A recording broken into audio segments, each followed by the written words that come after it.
Imran Khan establishment बन गए, आखिर ये किस नौयत की खबर है। पहली ईद जेल में खान साहब की कैसी किस नौयत की होगी। नया सियासी इत्तेहाद 6 जमातों का कैसा बना। शाहिद खान अफरीदी ने भी इमरान खान की नकल करना शुरू कर दी। भारतीय चीफ जस्टिस का पाकिस्तानी जजों बारे किस नौयत का बड़ा इंकशाफ किया गया। आज की इस अहम गोरखधंधा में आपसे बात करेंगे। अस्सलाम वालेकुम, आप देख रहे हैं गोरखधंधा। अबरार कुरैशी आपसे मुखातिब हूँ। साहिबो, ये कैसी खबर है, किस नौयत का जुमला है कि इमरान खान इस्टेब्लिशमेंट बन गए, पाकिस्तान तहरीक इंसाफ इस्टेब्लिशमेंट बन गई, या इमरान खान के कारकुन जो हैं वो इस्टेब्लिशमेंट बन गए, या फिर इमरान खान इस्टेब्लिशमेंट ना बने बल्कि उनसे भी ताकतवर हो गए। ये इतना बेहतरीन जुमला और बड़ी बेहतरीन ट्वीट और बात कही एक पाकिस्तान की खातून सहाफ़ी ने कि जिसके ऊपर मैं 100% बिलीव करता हूँ। अब देखिए कि इस्टेब्लिशमेंट का मुकाबला इस दौर के अंदर अगर किसी ने किया है तो वो इमरान खान, उनकी जमात और फिर उनके वर्कर और प्लस उनका जो सोशल मीडिया है उसने किया। अगर इस्टेब्लिशमेंट को पाकिस्तान तहरीक इंसाफ से जीतना है तो वो एक नया अपना सोशल मीडिया प्लेटफॉर्म बनाए, विंग बनाए, उसके तहत लोगों को अपने साथ शामिल करें और फिर लड़ाई करें सोशल मीडिया के ऊपर पाकिस्तान तहरीक इंसाफ के साथ। तो फिर भी इस्टेब्लिशमेंट पाकिस्तान तहरीक इंसाफ के सोशल मीडिया से नहीं जीत सकती। भाईजान, आप अपना ISPR का जो ट्विटर है, जो सोशल मीडिया अकाउंट है, वहाँ खबर लगाते हो, इंफॉर्मेशन देते हो, वहाँ नीचे लोग किस नौयत की आपके ऊपर तनकीद करते हैं कि आपने उसको बंद करके रखा हुआ है। अब इस्टेब्लिशमेंट का मुकाबला अगर पाकिस्तान के अंदर किसी जमात ने और उसके कारकुनों ने सोशल मीडिया के जरिए किया तो वो सिर्फ पाकिस्तान तहरीक इंसाफ है, जिन्होंने इस्टेब्लिशमेंट को नाकू चने चपवाए। अब इस सिलसिले में आसमा शराजी साहिबा कहती हैं, मैं मज़ीद भी इस चीज़ को आगे लेके बढ़ूँगा। ये बड़ी अहम बात है, इसके ऊपर तबसरा करना नहायत ही ज़रूरी और अहम है। वो इसलिए है कि आपको इस चीज़ को वजह बना के बेशुमार चीज़ें बतानी है जो कि बिहाइंड द सीन होती रहीं। इस सिलसिले में जो आसमा शराजी हैं वो कह रही हैं कि सोशल मीडिया एक ताकत है जो कि पाकिस्तान तहरीक इंसाफ की है। तहरीक इंसाफ के अलावा दीगर सियासी जमातें इसका मुकाबला नहीं कर सकती। यहाँ तक कि इस्टेब्लिशमेंट का अगर कोई सोशल मीडिया विंग भी हुआ तो वो भी उनका मुकाबला नहीं कर सकता। ये अब एक नई इस्टेब्लिशमेंट का रूप धार चुकी है। आसमा शराजी, ये वीडियो पैगाम है उनका, उन्होंने वीडियो में ये बात कही। तो अब देखिए कि पहले हमें पता नहीं था कि फ़ौज जो है वो सियासत में मुदाखलत करती है। इन्होंने कलमे पढ़े, उन्होंने कस्में खाई, उन्होंने तारीख दे दी कि आज के बाद से हम न्यूट्रल हो गए, जिसके ऊपर इमरान खान ने कहा था कि न्यूट्रल तो जानवर होता है, अब हम सियासत में मुदाखलत नहीं करेंगे। फिर हमें ये नहीं पता था ये ट्रायंगल बिल्डिंग कहाँ पे है, रिकॉर्डिंग कहाँ से होती है, फ़ोन कॉल कौन रिकॉर्ड करता है, घरों में कैमरे कौन लगाता है, अच्छा इंटरनेट कौन बंद करता है। ये मुल्क के तमाम इकोनॉमी से लेके टेलीकॉम से लेके सोशल मीडिया से लेके ये तमाम इख्तियारात किसके पास हैं। अब पता चला मुल्क की सियासत, पार्लियामेंट, जज, इंटरनेट, सब चीज़ें जो थी वो इस्टेब्लिशमेंट के कंट्रोल में थी और बाकी लोग बेबस थे। फिर ये जो प्रोपेगेंडे होते थे, जिस जगह से, जिस सुराख से ये बेशुमार खबरें निकलती थी दूसरी जमातों को लड़ाने के लिए, वो भी आपको पता है। नो डाउट मौलाना फजलुर रहमान, PTI की आपस में लड़ाई रही सोशल मीडिया पे, लेकिन ज़्यादातर खबरें, मैं आपको एक सहाफ़ी होते हुए बता रहा हूँ, वो सोशल मीडिया, इस्टेब्लिशमेंट का सोशल मीडिया जो था वो करता था इनको आपस में लड़ाने के लिए। वो खबरें ना तो PTI वाले बना रहे थे, ना मौलाना फजलुर रहमान बना रहे थे, वो उस तरफ से आती थी इन दोनों को आपस में लड़ाने के लिए, फसाद बर्पा करने के लिए।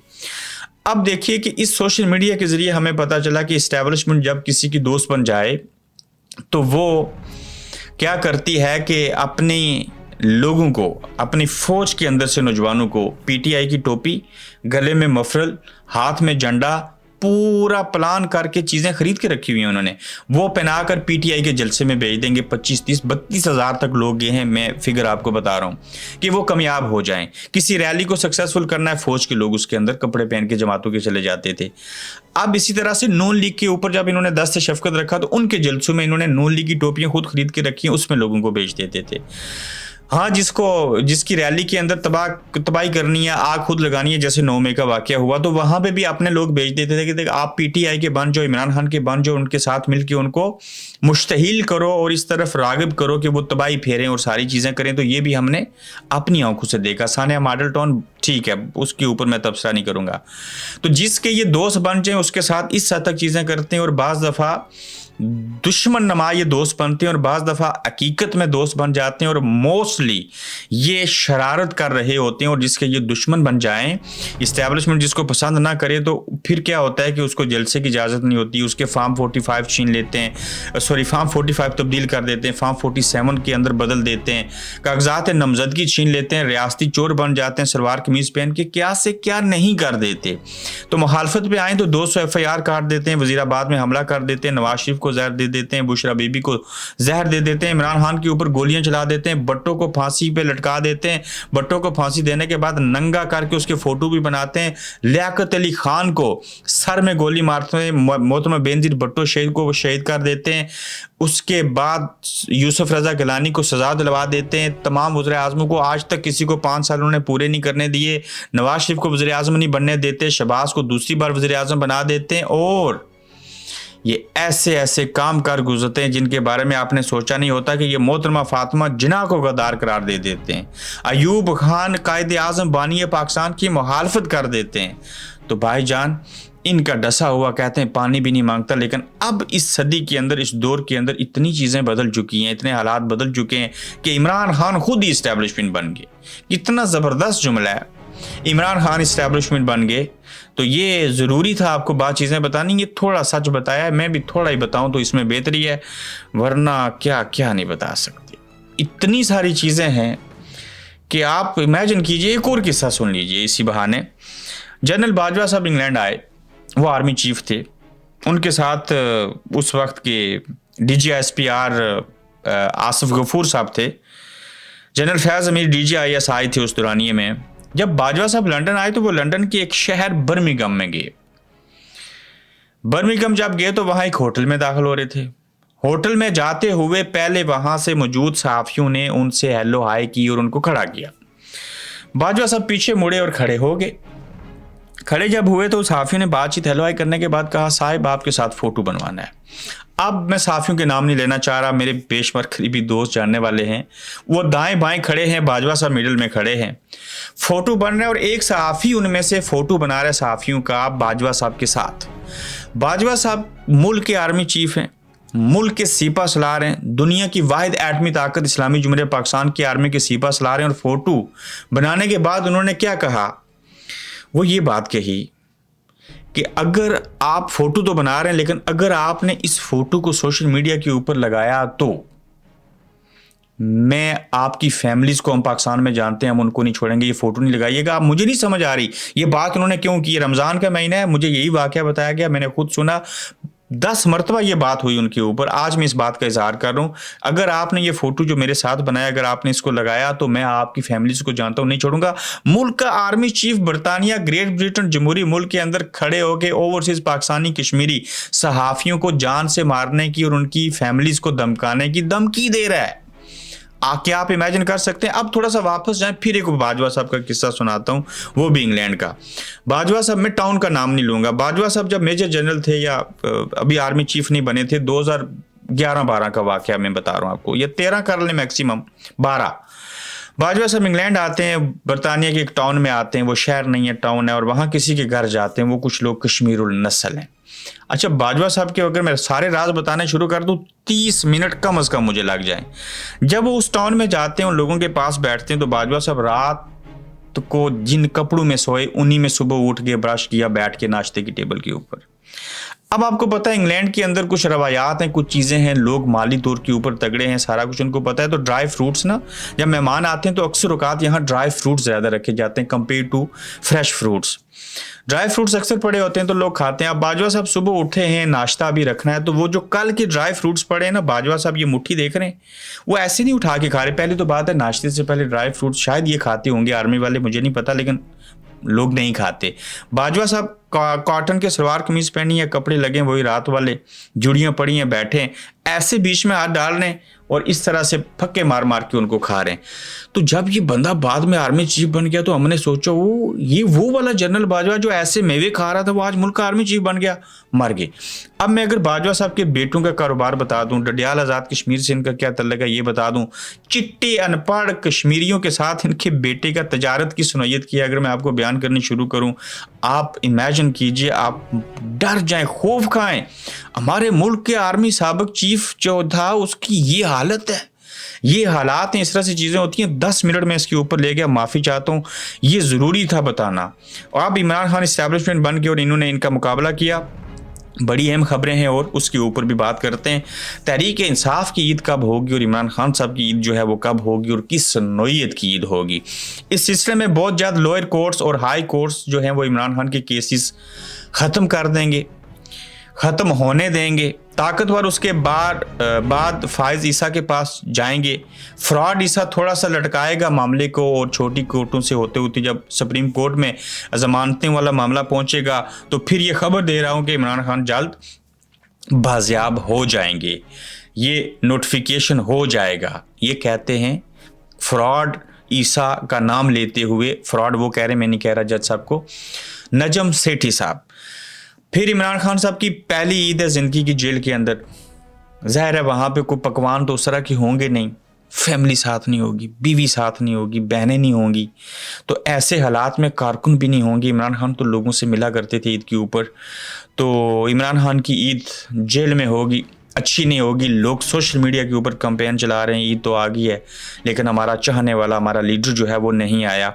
तो बहरहाल देखते हैं कि वो कब अगली ईद हो सकता है जो ईद उल माज़रत अज़ा है वो अपने कारकुनों और अपनी फैमिली की हमरा करें। तो ये कहते हैं नजम सेठी साहब की इमरान खान साहब जो हैं वो उनकी ज़मानत हो जाएगी और इसका प्रोसीजर ये होगा, लोअर कोर्ट, फिर हाई कोर्ट, फिर सुप्रीम कोर्ट में बात जाएगी।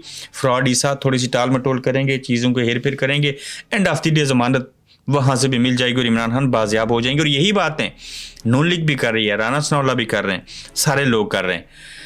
तो 6 जमातों का इत्तेहाद बना है। ईद से पहले एक बड़ा इत्तेहाद किया गया। जमाती इत्तेहाद ईद के बाद क्या करेगा? इमरान खान से सीनेटर सैफुल्लाह नियाज़ी की मौजूदगी में जब तहरीक इंसाफ के रहनुमाओं की मीटिंग हुई तो इमरान खान ने खुलकर बोलने से इज्तनाब किया और रूटीन की बातें की। रहनुमाओं ने 6 जमाती इत्तेहाद बारे इमरान खान को आगाह किया, बताया मजीद 6 जमातों को भी शामिल करेंगे, शरानी ग्रुप, समीउल हक ग्रुप, JUI, सिंधी जमातें, और ईद के बाद एक बड़ी तहरीक शुरू करेंगे इस हुकूमत के खिलाफ। अब जो सैफुल्लाह नियाज़ी हैं ये यकीनन इमरान खान को छोड़ गए थे, सीनेटर हैं, ये इस्टेब्लिशमेंट के बंदे हैं, ना गिरफ्तार हुए, ना फैमिली को पकड़ा गया, ना कुछ और हुआ।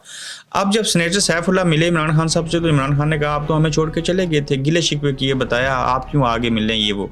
अब जब सैफुल्लाह भी वहीं पे थे और ऊपर से गौर खान और बाकी लोग वहाँ पहुँचे तो इमरान खान ने आर पार की बातें की और कुछ ऐसी राज और न्याज की बातें नहीं की कि कहीं ये सैफुल्लाह नियाज़ी जो है ये जाके इस्टेब्लिशमेंट को ना बता दे कि हमारी बात असल में क्या हुई और हमारा मनसूबा क्या है और हमारे इरादे क्या हैं। तो इस्टेब्लिशमेंट के लोग आज भी इमरान खान की जमात के अंदर मौजूद हैं, इस बात का इल्म इमरान खान साहब को भी है और वो उनको किस तरह से डील करेंगे, क्या करेंगे, ये जब इमरान बाहर आएगा तो पता चलेगा।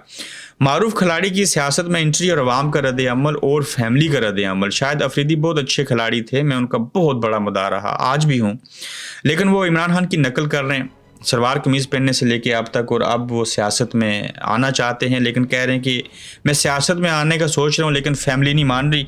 इसके ऊपर ये कहा गया कि शायद अफरीदी ने सियासत में आने का अंदिया दे दिया। अपने बड़ों को कहता हूँ कि अगर हम जैसे लोग सियासत में नहीं आएंगे तो तब्दीली कैसे आएगी। बिल्कुल इमरान खान भी ऐसे कहते थे। अवाम ने अफरीदी के इस बयान के बाद सोशल मीडिया पर अपने ख्यालात का इजहार किया। लोग कहते हैं कि ये अगर इमरान खान का सहर तोड़ने के लिए लॉन्चिंग हो रही है तो 10,000 अफरीदी भी मिलकर ये काम नहीं कर पाएंगे।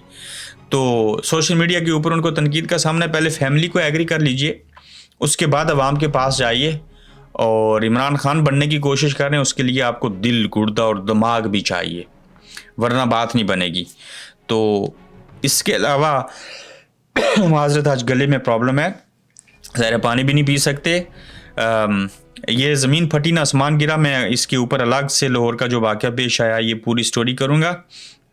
पाकिस्तान के जजों के लिए डूब बनने का मकाम कैसे है, ये बड़ा अहम वाक़या है, इसको आपने ज़रूर सुनना है। भारतीय चीफ जस्टिस जो हैं, जज जो हैं, वो पाकिस्तानी जजों के बारे में क्या कहते हैं, आखिरी 1 मिनट के अंदर मैं इसको माफ़ी चाहता हूँ, इसको मैं ख़त्म करता हूँ। क्या भारत के सुप्रीम कोर्ट के जजेस पर कोई सियासी दबाव होता है? सवाल किया सहाफ़ी ने। यह सवाल एक एंकर ने इंडिया के चीफ जस्टिस से पूछा। इस कदर क्लैरिटी के साथ उन्होंने जो जवाब दिया वो सुनने लायक है। इंडिया के चीफ जस्टिस इस सवाल के जवाब में कहते हैं कि जजेस पर कभी भी कोई सियासी दबाव नहीं डाल सकता, बिल्कुल भी नहीं। हाँ, जजेस पर दबाव होता है, लेकिन वो दबाव आपके ज़मीर का, आपके इंटेलेक्ट और माइंड का प्रेशर होता है। जजेस में ये हौसला होता है कि वो अपने हिस्से का काम करें, किसी के प्रेशर में ना आए। और वो कहते हैं कि उनके 23 साल बतौर जज की कैरियर में कभी किसी ने ये नहीं कहा कि किसी मुकदमे का क्या फैसला करना है, कैसे करना है। और कहते हैं कि बतौर जज हम जिन असूलों को फॉलो करते हैं वो बिल्कुल क्लियर हैं कि मैं अपने किसी साथी जज से कभी ये बात तक नहीं करता कि वो कौन सा मुकदमा सुन रहे हैं या फलां मुकदमे का क्या बना। हम जजेस आपस में लंच तक शेयर करते हैं, गट्ठे कॉफ़ी पीते हैं और फिर अपने कोलीग्स की दी गई जजमेंट्स के खिलाफ अपील्स भी सुनते हैं, लेकिन कभी इन केसेस से मुतल्लिक बात तक नहीं करते। सबसे बड़ी जो चीज़ होती है इंटेलेक्चुअल, वो रियासत होती है और सुप्रीम कोर्ट बेशुमार फैसले देती है। हमारी अदलिया लगातार हुकूमत को जवाबदेह बनाती है, लेकिन हमारी हदें जानते हैं और कानून और सियासत और कानून और पॉलिसी को क्या जुदा करती है उसके बारे में वाज़िया असूल तय कर रखे हैं हमने। भाईजान, मुझे एक सवाल का जवाब दीजिए। इंसाफ करने के लिए मुसलमान होना ज़रूरी नहीं है। इंसाफ करने के लिए भी, नेकी करने के लिए भी मुसलमान होना ज़रूरी नहीं है। मैं अक्सर कहता हूँ, क्या भारत की फ़ौज नहीं है? क्या उनका मज़हब नहीं है? क्या उनका मुल्क नहीं है? क्या उनका जज्बात नहीं है? क्या मरने के बाद वो खुद को शहीद नहीं कहते? अलग बात है कि होते नहीं। क्या वो अपने मुल्क, कौम और मज़हब के लिए नहीं लड़ते? क्या हमारी फ़ौज अपने मुल्क, कौम और मज़हब के लिए नहीं लड़ती?